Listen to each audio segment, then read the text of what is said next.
Le son unique. Comme un lundi, JP Couturier.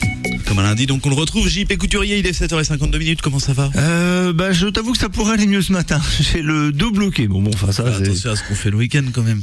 Non, même pas. Si je me suis reposé, j'ai pris le soleil, voilà. Bon, bah oui, comme beaucoup, oui. Mais...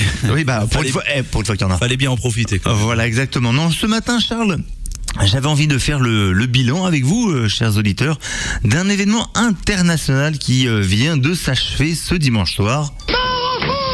Oui, non, ça va maintenant avec le foot, on va arrêter. Il y a Instant Sport pour ça, n'est-ce pas, Charles? Ouais, effectivement, je donne d'ailleurs rendez-vous aux auditeurs et aux amoureux du sport un peu plus tard dans la matinée pour reparler foot à 8h20. Mais bon, sinon, toi, de quel événement tu vas nous parler ce matin?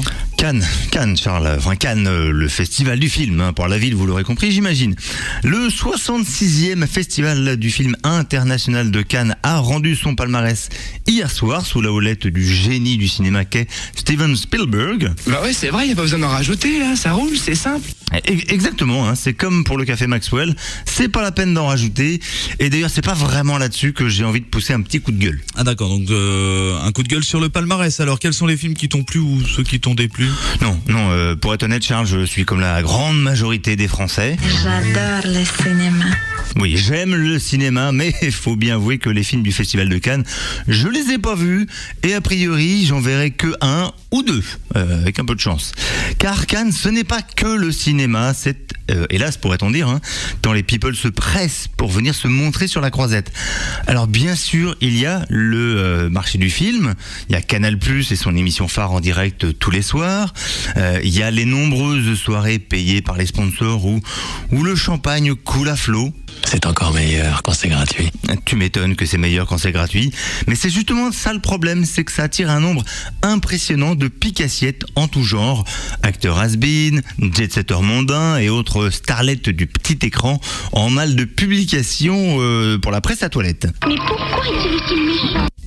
Peut-être parce que je trouve que ça nuit au Festival de Cannes de voir certaines personnalités fouler le tapis rouge, que ce soit Valérie Trierweiler, Dominique Strauss-Kahn, Eva Longoria sans sa culotte, ou encore Affida Turner, l'ex-lofteuse. Bon, elle, en l'occurrence, elle a essayé, mais elle a eu des problèmes. Et c'est tant mieux parce que je ferai pas ça tous les jours. Alors, cette montée des marches, ça devient un peu le grand n'importe quoi. Bien souvent, ça n'a aucun rapport avec le cinéma, ou alors un très loin rapport. DSK qui vient alors qu'un film sur son scandale sexuel est à la recherche de financement au marché du film. Bon, c'est quand même un peu bizarre. À la limite, on se demande si c'est pas lui qui va faire directement la promo.